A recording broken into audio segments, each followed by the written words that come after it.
How's it going, guys? This is Peet from the FreedomInGod YouTube channel. So I've watched this debate between Turek and David Silverman, which I will link down in the description. David Silverman brings up an argument where he basically says that God, being omniscient, knew Adam and Eve would eat the forbidden fruit when he placed the tree of good and evil where he did. So basically David is arguing that God caused the fall of man. Here's a clip from the debate which I will play for you guys. Because when it comes down to it, Adam and Eve are in the Garden of Eden with God, and God is omniscient, and God knows the future, and God puts the tree of knowledge of good and evil in spot X. Yeah. And when he does that, he's omniscient, and he knows that Adam is going to eat that fruit. Yeah. He knows it's going to cause the fall of man, and billions of souls will go to hell, and according to you, babies will start being born with cancer. Okay. If he puts the tree of knowledge over here, it doesn't happen. Or if he doesn't put it there at all, it doesn't happen. But God puts it where he knows with 100% certainty that Adam is going to eat of that fruit. Who made that choice? Here's the problem. The problem here, David, is that you're assuming that God could have created another universe where nobody sinned. That, while it's logically possible, it might not be actually achievable with free creatures. While I believe Frank gives a reasonable objection to the argument, I will also add something which I believe gives a better objection, because I've heard this argument a couple of times before as well. We first need to establish that God created free moral agents that can make choices by themselves. Also, the risk of disobedience is part of that freedom. If God did not give us the choice to obey him or disobey him, then there really isn't free will. Now, why did God place the tree of the knowledge of the good and evil in position X, knowing they would eat from it? Let me give an analogy to try and explain this.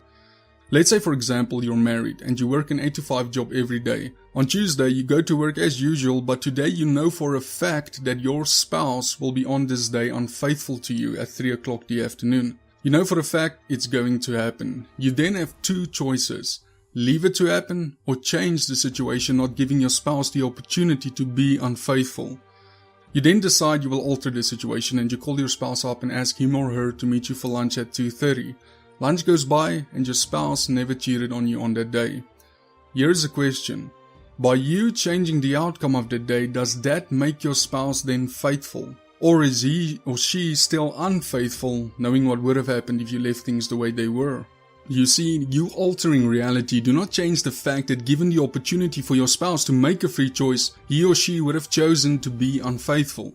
It's the same when it comes to Adam and Eve. It doesn't matter where God chose to put the tree. The fact is, Adam and Eve made a free choice out of themselves to disobey God.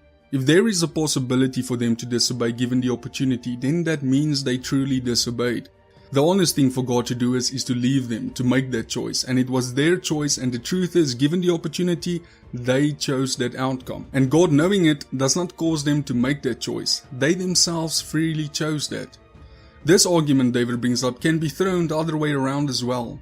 Let's say God prevented the opportunity for Adam and Eve to eat the forbidden fruit. Then David would have argued God did not allow us to make a free choice given the opportunity, and therefore God is a manipulator. The best thing God could have done, in my opinion, is to allow us to make that choice.